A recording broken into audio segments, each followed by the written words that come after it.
కార్తీక పురాణం 9వ అధ్యాయం. విష్ణు పార్షద యమదూతల వివాదము. ఓ యమదూతలరా, మేము విష్ణుదూతలము, వైకుంఠము నుండి వచ్చితిమి. మీ ప్రభువగు యమధర్మరాజు ఎటువంటి పాపాత్మలను తీసుకుని రమ్మని మిమ్మల్ని పంపెను అని ప్రశ్నించింది. అందుకు జవాబుగా యమదూతలు, విష్ణుదూతలారా, మానవుడి చేపు పాపపుణ్యాదులను సూర్యుడు, చంద్రుడు, భూదేవి, ఆకాశము, ధనంజయాది వాయువులు రాత్రింబవళ్ళు సంధ్యాకాలం సాక్షులుగా ఉండి ప్రతిదినం మా ప్రభువు కడకు వచ్చి విన్నవించుచుందరు.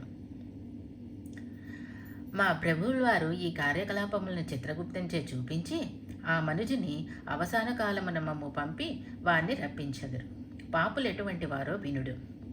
వేదోక్త సదాచారములు విడిచి వేదశాస్త్రములను నిందించువారును, గోహత్య, బ్రహ్మహత్యాది మహాపాపములు చేసిన వారును, పరస్త్రీలను కామించువారును, పరాన్న భొక్కులు, తల్లిదండ్రులను, గురువులను, బంధువులను, కులవృత్తిని తిట్టి హింసించువారును, జీవహింస చేయువారును, దొంగ పద్ధతులతో వడ్డీలు పెంచి ప్రజలను పీడించువారును, జారత్వం చౌరత్వం చే భ్రష్టులగు వారును, ఇతరుల ఆస్తిని స్వాహా చేయువారును, శిశుహత్య చేయువారును, శరణన్న వాణిని కూడా వదలకుండా బాధించువారును, చేసిన మేలు మరిచిన కృతజ్ఞులను, పెండ్లిళ్ళు శుభకార్యములు జరగనివ్వక అడ్డు తగిలేవారును పాపాత్ములు.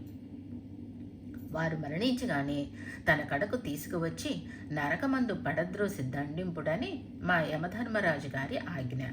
అది అటులుండగా ఈ అజామిళుడు బ్రాహ్మణుడై పుట్టి దురాచారములకు లోనై కులభ్రష్టుడై జీవహింసలు చేసి కామాంధుడై వావి వరుసలు లేక సంచరించిన పాపాత్ముడు.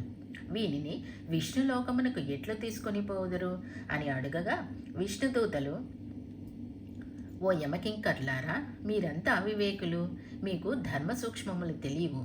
ధర్మ సూక్ష్మములు ఎట్టివో చెప్పెదము వినుడు. సజ్జనులతో సహవాసము చేయువారును, జప దాన ధర్మములు చేయువారును, అన్నదానము, కన్యాదానము, గోదానము, సాలగ్రామ దానము చేయువారును, అనాథ ప్రేత సంస్కారములు చేయువారును, తులసి వనమును పెంచువారును, తటాకములు త్రవ్వించువారును, శివకేశవులను పూజించువారును, సదా హరినామస్మరణ చేయువారును, మరణకాలమందు నారాయణ అని కానీ శివ అని కానీ శ్రీహరిని శివుని స్మరించువారును, తెలిసి గాని తెలియక గాని మరే రూపమున గాని హరినామస్మరణ చెవిన పడిన వారును పుణ్యాత్ములు. కాబట్టి అజామిలుడు ఎంత పాపాత్ముడైనను మరణకాలమున నారాయణ అని స్మరించుతూ చనిపోయెను కాన మేము వైకుంఠమునకు తీసుకొని పోదుము అని పలికిరి. అజామిలుడు విష్ణుదూతల సంభాషణలు ఆలకించి ఆశ్చర్యమొంది, ఓ విష్ణుదూతలారా, పుట్టిన నాటి నుండి నేటి వరకు నేను శ్రీమన్నారాయణ పూజ కానీ వ్రతము కానీ ధర్మము కానీ చేసి ఎరుగను.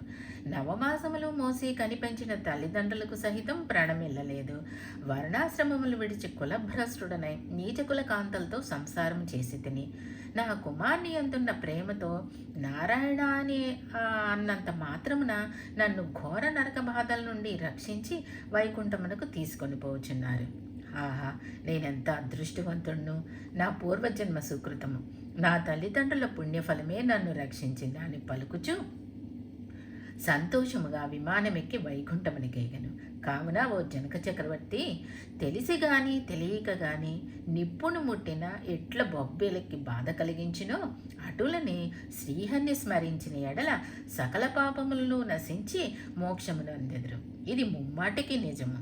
ఇట్లు స్కాంద పురాణాంతర్గత వశిష్ఠ ప్రోక్త కార్తీక మహాత్మ్యమందలి 9వ అధ్యాయము 9వ రోజు పారాయణము సమాప్తము. ఓం నమ శివాయ.